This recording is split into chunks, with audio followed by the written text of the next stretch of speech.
dikatakan. Dan akhlak ini bukan dibuat-buat, bukan disengaja, bukan kepura-puraan, tapi lahir dari keimanan. Bukan karena tidak ada orang.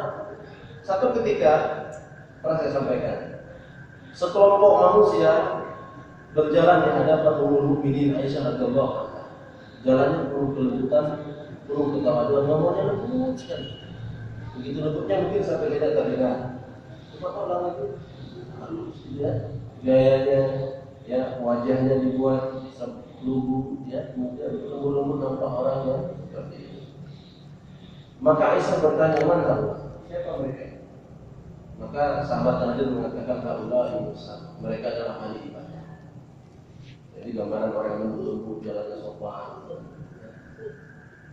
Maka Mukmin mengatakan, kalau Umar bin Khattab itu jika masya asal, kalau dia berjalan cepat. Wa idza takallama Allah, kalau dia ngomong jelas semuanya. Kalau dia mukul sakit ibadahnya. Wa kana Umar, dan Umar itu nasikan apa? Ahli ibadah yang sebenar. Jadi bukan lembut-lembut apa. Jadi bukan kepura-puraan akhlak ini. Ya, apa yang menjadi batasan syariat lakukan. Maka Rasul mengatakan khatibun nas bihasbil quli. Berbicaralah kamu dengan manusia, kamu lihat daya tangkap nalar mereka itu ada. Seperti itu. Maka Rasul memberikan sebuah jaminan, siapapun yang paling baik akhlaknya, maka dia menempati kedudukan tertinggi di sisi Rasulullah SAW. Inna aqrabakum ilayya, inna ahabbakum ilayya. Sesungguhnya yang paling aku cintai di antara kamu, wa aqrabakum minni manzilatan. Dan yang paling dekat kedudukannya nanti pada hari kiamat bersamaku, ahasinukum akhlaqah, yaitu orang yang paling baik akhlak. Di akhlak dan adab itu sudah dijelaskan seluruhnya di dalam Islam.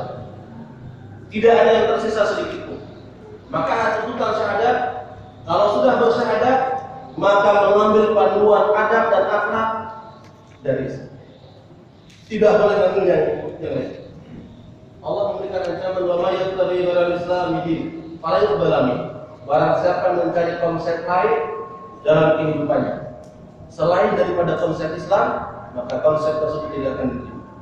Meskipun dia merumuskannya doktor, profesor, S2, S3 dari manapun, dia merumuskan tentang bagaimana membentuk manusia yang berkarakter, rapat sana, rapat sini, ganti kurikulum itu, diterapkan di SD, SMP, SMA sampai perguruan tinggi, yang melahirkan hanya korupsi, pembohong, pendusta, ingkar janji, pulang. Maka Umar bin Khattab telah mengatakan, sahabat-sahabat Nabi, Allah mengatakan wa in kanu min qablu lafi dhalalin mubin. Mereka itu sebelumnya berada dalam kesesatan yang nyata. Tapi datang Islam. Umar pernah mengatakan, nahnu qaum. Kami adalah satu kaum.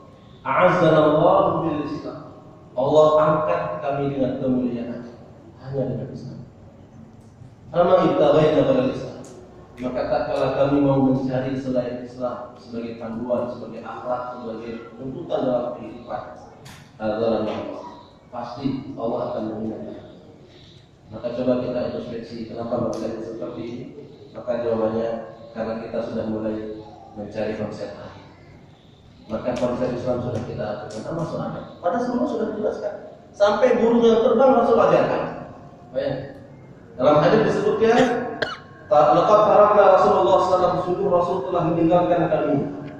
Wa ma fis sama, dan tidaklah ada seekor burung yang terbang di udara bi janabi dengan kedua sayapnya illa dzakarna minhu ilman.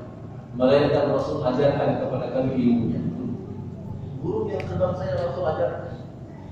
Apakah terhadap adab tidak Rasul ajarkan? Subhanallah. Sampai seekor lalat kalau masuk dalam gelas, dalam bejana, dalam air, jika ingin menjadi obat, celupkan lagi ya. Yang salah satu sayapnya menjadi obat. Itu Rasul ajarkan.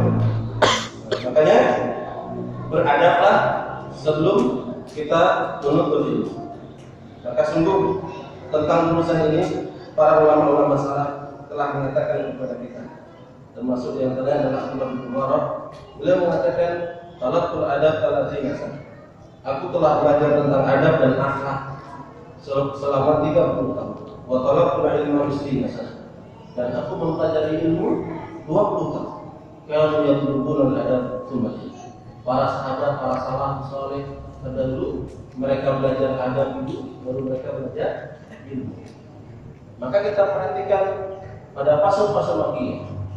Pada saat Allah Subhanahu wa taala menurunkan surat-surat Makkiyah di 13 tahun ini. Kan fasenya ada fase Makkiyah dan fase Madaniyah. Fase Makkiyah selama 13 tahun. Lebih lama 3 tahun daripada fase Madaniyah. Yang diturunkan surat-surat yang Allah turunkan di fase Makkiyah adalah surat-surat yang pendek ya. Yang isinya hanya 2, akidah dan akidah dan tidak ada berisi masalah hukum salat, tidak ada. Kapan itu dijelaskan? Pada fase Madaniyah. Pada fase Madaniyah Allah menurunkan surat dalam bentuk ayat-ayat yang panjang dan bentuk